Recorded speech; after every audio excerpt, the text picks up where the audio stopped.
Hello नमस्कार दोस्तों, स्वागत है आप सभी को हमारे YouTube चैनल में। आज की इस वीडियो में हम बात करने वाला है माइक्रोसॉफ्ट एक्सेल के बारे में। माइक्रोसॉफ्ट एक्सेल के बारे में मैं इस वीडियो में बात करने वाला हूं, जहां पे हम बताने वाले हैं आपको कि एक मार्कशीट आप माइक्रोसॉफ्ट एक्सेल में कैसे बना सकते हैं। कंप्लीटली मार्कशीट आप किस तरीके से तैयार कर सकते हैं, इस मार्कशीट में आपको मैं बताऊंगा कंप्लीटली तैयार करने के लिए कि आप अपने मार्कशीट में अगर आप मार्कशीट बना रहे हैं तो उसमें आपको टोटल कैसे निकालना है, परसेंटेज कैसे निकालना है, रिजल्ट कैसे निकालना है, रैंक कैसे निकालना है।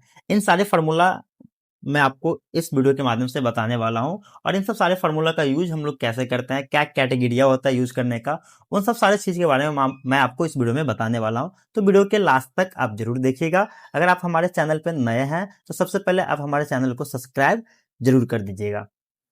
तो चलिए हम वीडियो को स्टार्ट करते हैं और सीखते हैं एक कंप्लीटली मार्कशीट बनाना और फॉर्मूला का यूज करना। तो यहाँ पे आपको हमारे स्क्रीन पे एक मार्कशीट दिख रहा होगा जो कंप्लीटली तरीके से अभी तैयार नहीं किया गया। सिर्फ और सिर्फ यहाँ पे आपको स्टूडेंट का नाम दिया गया, रोल नंबर दिया गया और जितने सारे सब्जेक्ट है उन सारे सब्जेक्ट का यहाँ पे स्टूडेंट का मार्क्स दिया गया।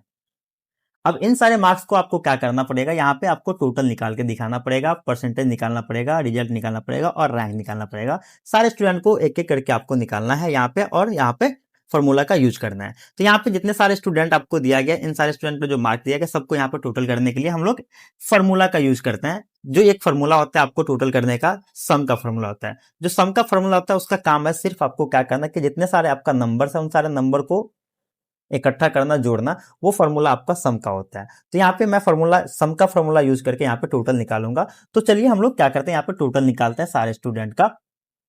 तो सम का फॉर्मूला लगाने से पहले इक्वल टू सबसे मोस्ट होता है आपके एक्सेल में लगाना। कोई भी फॉर्मूला अगर आप एक्सेल में यूज करना है तो इक्वल टू के बाद जो भी फॉर्मूला आप यूज करना है वो आपको लिखना है। तो सबसे पहले हम यहाँ पे इक्वल टू यूज कर लेंगे। इक्वल टू यूज करने के बाद आपको यहाँ पे क्या करना है कि सम लिखना है। सम लिखने के बाद आपको ब्रैकेट को ऑन कर लेना है। ब्रैकेट को ऑन करने के बाद आपको क्या करेंगे, जो भी सब्जेक्ट का मार्क्स दिया गया स्टूडेंट को उन सारे सब्जेक्ट के मार्क को आपको सेलेक्ट करना है। तो मैंने यहाँ पे मैथ से लेके पहला मार्क्स मैंने सेलेक्ट किया और इस तरीके से इसको ड्रैग कर लेंगे सारे सब्जेक्ट पे। तो जैसे ड्रैग करेंगे वैसे आपका यहाँ पे देख रहे हैं कि जितने सारे सब्जेक्ट जिस सेल में लिखा है उन सेल का यहाँ पे आपको नाम यहाँ पे दे दिया गया है। और इस तरीके से इसको ब्रैकेट को ऑफ करके जैसे आप एंटर करेंगे वैसे यहाँ पे आपके स्टूडेंट का टोटल मार्क्स निकल के आ जाएंगे। जब आपका एक स्टूडेंट का टोटल मार्क्स निकल के आ जाए तो यहाँ पे सबका मार्क्स निकालने के लिए आपको क्या करना है, इन सेल के जिसमें आपको टोटल निकाला है उस सेल के राइट कॉर्नर पे जाना है और आपको लेफ्ट बटन, माउस के लेफ्ट बटन को प्रेस करना है और इस तरीके से आपको सेल पे ड्रैग कर देना है। जैसे आप ड्रैग करेंगे वैसे सारे स्टूडेंट का यहाँ पे टोटल मार्क्स निकल के आ जाएंगे। अब आपको परसेंटेज निकालने के लिए आपको क्या करना पड़ेगा कि आपको टोटल मार्क्स पे जब भी हम लोग परसेंटेज निकालते हैं तो यहाँ पे हम लोग टोटल मार्क्स का यूज करते हैं। तो यहाँ पे परसेंटेज निकालने के लिए हम यूज करेंगे इक्वल टू, टोटल मार्क्स को यहां पर सेलेक्ट करेंगे। आपको अगर आपको एक फॉर्मूला के अकॉर्डिंग परसेंटेज निकालना है तो इसके लिए हम लोग करते हैं गुना 100 भागा 500 और जैसे आप एंटर करेंगे वैसे आपको यहाँ पे परसेंटेज निकल के आ जाएगा। अगर आपको इजी मेथड आपको परसेंटेज निकालना है तो एक दूसरे फॉर्मूला का यूज कर सकते हैं, जो आपका होता है यहाँ पे दूसरा formula equal to total marks और इसको भागा दे देना है 5 से और जैसे आप एंटर करेंगे तो यहाँ पे आपका परसेंटेज निकल के आ जाएगा। 5 से हम लोग इसलिए भाग देते हैं क्योंकि यहाँ पे मेरा एग्जाम होता है 500 का एग्जाम होता है। तो अगर आप 100 से गुना करेंगे तो आपको भागा 500 से करना पड़ेगा। अगर आप 100 से गुना नहीं करते हैं तो डायरेक्ट आप टोटल मार्क्स को 5 से भाग कर देंगे तो यहाँ पे आपका परसेंटेज निकल के आ जाएंगे। तो इसको आप परसेंटेज जब एक स्टूडेंट का निकल लेंगे तो फिर से आपके सेल के राइट कॉर्नर पे जाएंगे। जब आपका प्लस का सिंबल बन जाए तो लेफ्ट बटन को प्रेस करके रखना है और आपको सेल में ड्रैग कर देना है। तो सारे स्टूडेंट का यहाँ पे परसेंटेज निकल के आ चुका है। अब हम यहाँ पे फॉर्मूला का यूज करने वाले हैं। रिजल्ट के लिए हम लोग फॉर्मूला का यूज करते हैं इफ फॉर्मूला का। इफ एक ऐसा फॉर्मूला है जो आपका कहीं पे भी आप यूज कर सकते हैं। जो आप क्या करना है कि एक लॉजिकल फॉर्मूला है वो, और लॉजिकल टेक्स्ट निकालने के लिए हम लोग इफ का यूज करते हैं। तो रिजल्ट निकालने के लिए हम लोग यहाँ पे फॉर्मूला का यूज करेंगे equal to if, bracket on करना है। अब ब्रैकेट ऑन करने के बाद यहाँ पे आपको बोला जाएगा लॉजिकल टेक्स्ट डालने के लिए। तो अगर आपको परसेंटेज पे निकालना है रिजल्ट तो परसेंटेज पे भी निकाल सकते हैं, नहीं तो आप टोटल मार्क्स पे भी रिजल्ट निकाल सकते हैं। यहाँ पे रिजल्ट में आपको सिर्फ और पास और फेल का रिजल्ट यहाँ पे आपको देखना है। तो यहाँ पे हम टोटल मार्क्स पे ही निकाल लेते हैं कि पास और फेल।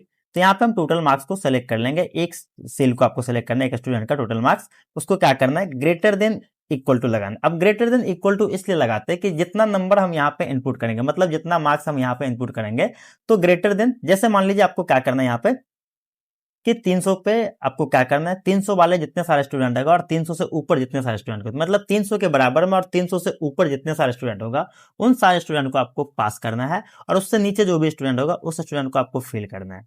ठीक है, तो यहाँ पे हमारे पास मार्क्स 300 वाले जो है एक ही स्टूडेंट है, तो हम 300 पे नहीं, यहाँ पे मान लीजिए हम 250 पे क्या करते हैं, निकाल लेते हैं। 250 मैंने यहाँ पे डाल दिया मार्क्स की 250 जिसका होगा, और 250 से जिस स्टूडेंट का ज्यादा नंबर होगा वो सारा क्या होगा, यहाँ पे पास होगा, उससे कम वाला क्या होगा, आपका फेल होगा। तो मैंने यहाँ पे 250 डाल दिया, कॉमा लगा देंगे, इसके बाद इन्वर्टेड कॉमा लगाएंगे। इन्वर्टेड कॉमा लगाने के बाद इस इन्वर्टेड कॉमा के बीच में आपको लिखना है पास।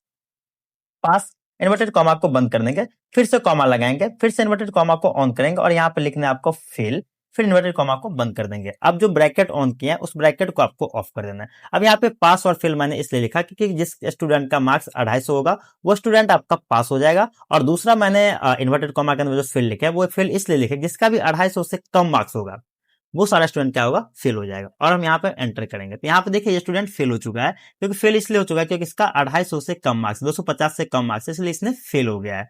और इसको फिर से लेफ्ट कॉर्नर पर जाएंगे, लेफ्ट बटन को दबा के माउस को इसको ड्रैग कर देंगे, तो यहाँ पे देखिए बहुत सारे स्टूडेंट पास है, बहुत सारे स्टूडेंट फेल है। जिसका भी 250 से कम मार्क्स होगा वो सारे स्टूडेंट फेल यहाँ पे आपको नजर आएगा, और जिसका भी 250 से और 250 से प्लस मार्क्स होगा वो सारा आपको यहाँ पे पास दिख रहा होगा।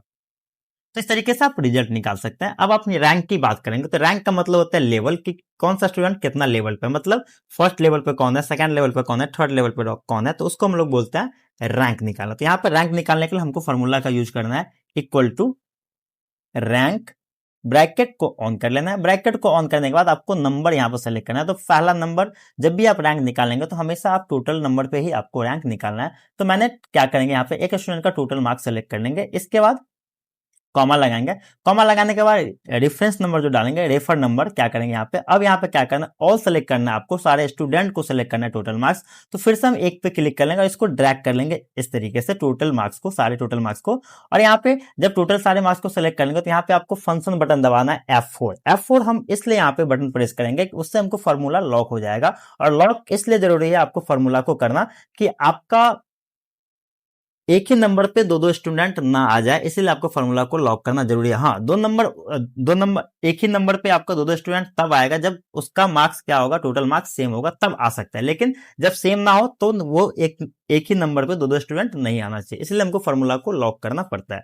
और लॉक करने के बाद आपको ब्रैकेट को ऑफ कर देंगे, और जैसे एंटर करेंगे तो यहाँ पे स्टूडेंट का रैंक निकल के आ जाएगा। और जब रैंक निकल के आ जाए एक का, तो यहाँ पे आपको सेल के लेफ्ट कॉर्नर पे जाना है, लेफ्ट बटन को दबाना है, और यहाँ पे राइट कॉर्नर पे जाकर लेफ्ट बटन को दबा के इसको ड्रैग कर देंगे इस तरीके से। तो यहाँ पे देखें कि सारे स्टूडेंट का रैंक निकल के आ चुका है।